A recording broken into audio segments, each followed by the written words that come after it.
Hi, and welcome back to Community Storytelling. And do we have a story for you today? I'm Lissa Kreisler. So glad you're with us. And I'm going to introduce you to probably somebody you already know. And if you don't know, you're eating at his restaurant. Nick Difu started with Nick's on Main Street. Yep. And then all of a sudden you're Nick next door. And it's too small because I can never get in. It's bigger than the other one. You know, it is bigger. It's bigger than the other one. We need to expand it. It's 11 College Avenue, by the way, if you're saying, okay, wait, where is that place? So here you are. I'm like a little nervous because I'm in love with you. And I'm in love with your food. Oh, and you're so good looking, gosh darn it. And you're so young. I mean, are you in your 30s? I'm in my 40s, actually. I'm 46 years old. It's about time you grew up. Yeah, exactly. I'm sure my mom would agree. So your restaurant is exceptional, and everybody knows about your restaurant. And I think it's because of what you've made it. I think you learned how to cook from your grandma? Yeah. You know, Tell us about her. Well, I learned how, just the love of cooking from her. And she just, putting smiles on our faces. I know the story's been told a couple times, but just putting the smiles on our faces, all the grandkids, and being able to do that. And she would do anything for us and cook us, whatever, she wanted, and it would make us happy. And that was kind of the idea. So when I, graduated high school, I wasn't a good student. And you went to? St. Francis. St. Francis. Yeah, Saratoga and St. Francis. There you go, a Lancer. Yeah, so I graduated from St. Francis. I went to Saratoga my first 2 years and then graduated from St. Francis. I have great friends from both, which is great, which was a blessing in disguise.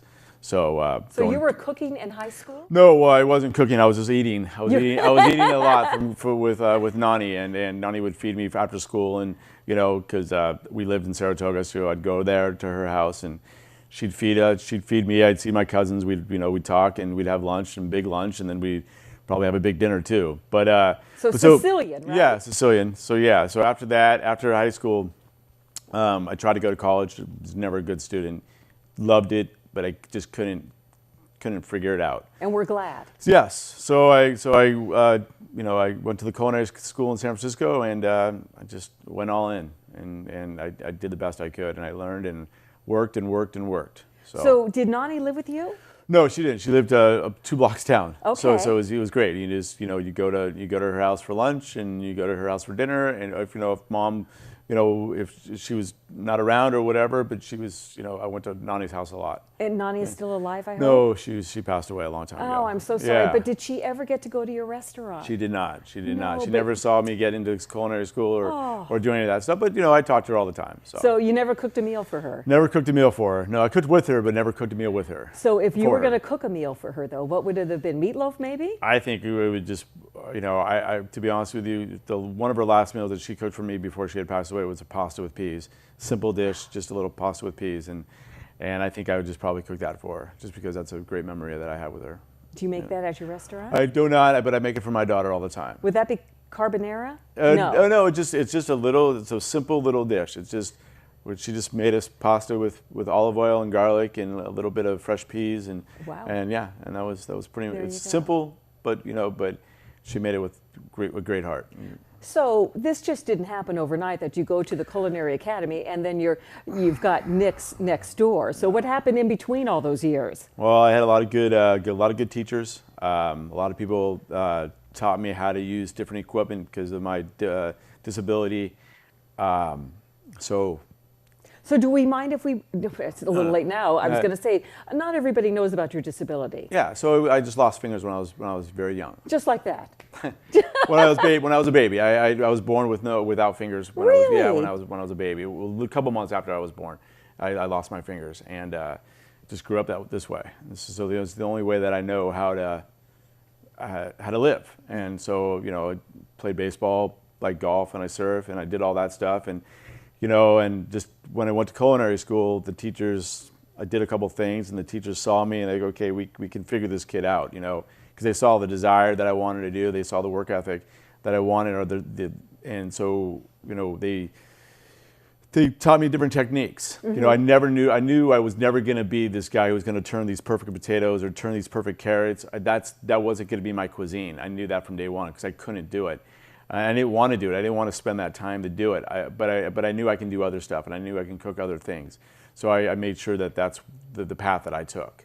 So you worked at some other restaurants in Los Gatos, I believe. yeah, I started when I was going to school. I would work. I worked at Igati, and then I worked at the Los Gatos Brewery Really? while I was going to school. So a couple months at the Igati, and then probably another couple months at Los Gatos Brewery while I was going to school. So it was a long days. About 16 hours, 17 hours a day with school and work. But that's what Jim said. Jim Stump told me that's what I needed to do. So I did it. Jim Stump, another person I love. Yeah. He's a good person to learn from. That's yeah, for he sure. was. He was hard on me, but he was in a loving way, and he's been very very good to me ever since. And I almost want to chuckle because I bet you life isn't that much different. How many hours do you put in? Yeah, it's about the same. It's a little bit easier. I've got a great staff and a great team, so they've let me be with my family a little bit more. But opening Nick's and then opening this restaurant, it was. While I was doing it, it was probably a good 16 hours, just being in there and doing the whole thing. Before we get to the chore of owning a restaurant, how did you know? Because I think you're the only one I've ever seen do this. You're the owner, you're the chef. You're walking around, you're greeting people, you're asking how their meal is. I mean, I've come in many times and you're there right at the door. How did you know to do that? I didn't. Well, how did you learn? But it was. I learned that because I realized that the only way you can be successful was it wasn't going to be about me. It was going to be about the customers. So when I opened up Nick's on Main, it was so small that I was able to do that. I was able to cook and do that, and then run out and talk to the customers, and then run back, and I created a kind of a monster a little bit, but it was just something that I wanted to make sure that they knew that this is what I was doing. I wanted you to say, were you happy? Like my grandmother would come to me and go, hey, are you happy? So I wanted the customers to know that I cared, and that it wasn't about me. It was about, hey, if you didn't like that, I'll make you something else. And this is not your typical restaurant.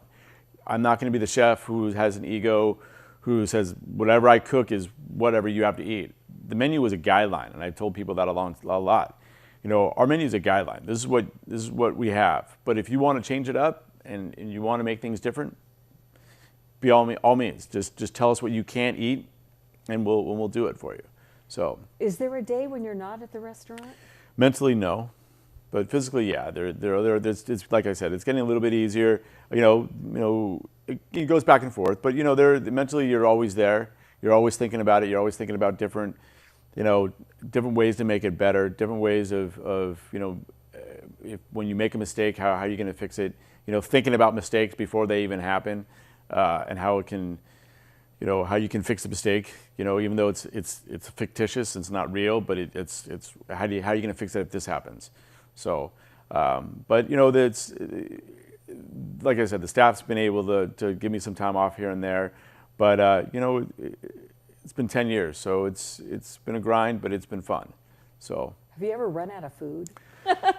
I did once, and when I was working at Cafe Marcella, I ran out of food. I think it was a Valentine's Day, and I ran out of lamb. And back when California Cafe was open, I had to run over to California Cafe and get lamb because they were my French owners, and we can't run out of lamb. So I ran. I got in the car and I ran, and I went to get a couple of lamb racks from them, and I brought it. They didn't even know I was gone. I mean, it was, but yeah, that was a scary moment. That was the very beginning of my chef when I was becoming a chef and had the title of a chef, and I think it was my first Valentine's Day. I had run out of lamb, and I was nervous and scared. I remember once I ate at, I think it was Baker Square, I don't even know if they're still around, on a Friday night, and they ran out of French fries. And I said to them, can't you go to Safeway? You get a bag of French fries? Certain things you can't run out of. Yeah, well, I mean, you just can't run out of lamb at a French restaurant. So what's your favorite thing to make on the menu? Well, it's the generic thing that I always say, and I've said it since day one when I opened up Nick's. It's whatever makes you happy. I mean, that's the idea. The idea is we're there to put a smile on your face. If you've had a hard day at work, or something's going on with your life, family, or whatever, if we can bring that smile back to you with whatever we can cook for you, then that's the idea. So. Do you ever you're walking around and oh, that table doesn't look happy? Oh yeah. Are you tempted to go over and say, okay, is there something wrong? Oh no, that's one thing that it's funny. My staff looks at me and goes, I can't believe you just said that to that customer. I'll go and make sure that customer either flips it and gets them in a good mood. I can look out through my whole dining room. I can tell you who's happy and who's not. I've studied it. I've studied facial expressions and just through walking through life, and I know what's going on with my dining room from the kitchen, or from when I'm in the kitchen. I can look around. I can tell table 5's not happy, whatever. But I've gone to tables and I've said some stuff that I can't really say on air. Come on! Come on! I mean, I'm sure you've embarrassed yourself a few times. Oh yeah, I have. I definitely have. But it's just one of those things where, you just come in and if you're just a real person and you act like a real person and you can interact with people and you know how to interact with people and you know how to talk to people, you can get away with it, and they know they're not going to take you seriously. And and they're gonna lighten up a little bit, and that's part of my job. So I'm thinking maybe if you're going to break up with somebody, you shouldn't go to Nick's next door, because she could be crying. You'll walk over and say, What'd you do to her? Oh yeah. What'd you do to her? Well, Yeah. why is she crying? That's those are the things that I would say. And it's like if I saw a girl crying at a table, I'm like, dude, what happened? What did you do? And sometimes I have the guys looking at me like going, please leave. Please get the hell away from me right now. But but that's just, it's better to go over when he's taking out the diamond ring. Yeah, right? But those are the things that I do, and it's just who I am, and I want people. That's why we love you. Yeah. That's why we love some you. people, some people, but I'm sure there's people who just go, what, Nick, get away.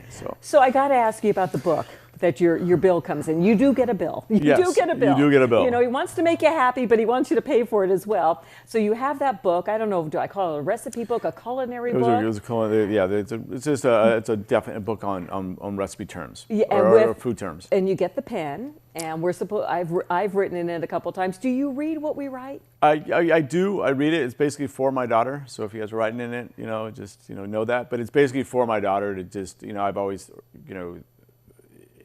wanted something to, because most likely I probably won't, when she gets older, she might not experience the restaurant business with me. So I wanted her to know that Dad, this is what Dad did, and this is what this is what people said about Dad, good and bad, and not just read it online. So I wanted her to have books, and I wanted her to learn the terms of the books too. But yeah, the book came about on a horrible blind date. And really, yeah. Tell me more.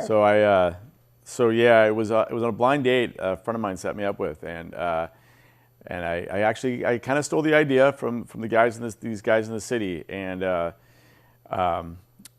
the end of the date, there was a book that came out on the table. It wasn't that book; it was just a random book. It was I think this book was, I don't even know about, it might have been birds or something, and I'm like, wow, this is awesome. This bought me 10 more minutes with this.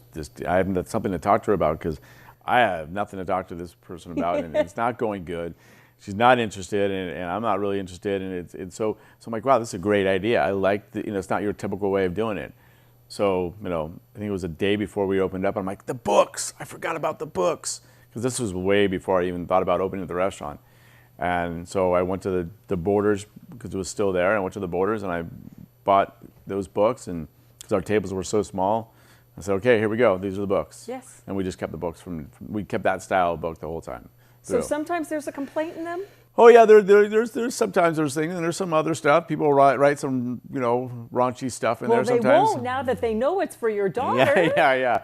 So I think some of my friends will still write some stuff in there. Or some of the customers that I know. How old is your little girl? 4.5. 4.5. Do you mind if I ask her name? Lydia. Lydia, what a great name. So next time we should write, Dear Lydia. Yeah. Some people have. Some people know. Some people know That's great. It's kind of for her, and so. You ever make her a peanut butter sandwich? I make her one almost every morning. Yeah. So yeah, peanut butter or turkey and ham, and we cook. I make her smell my wine. I make her.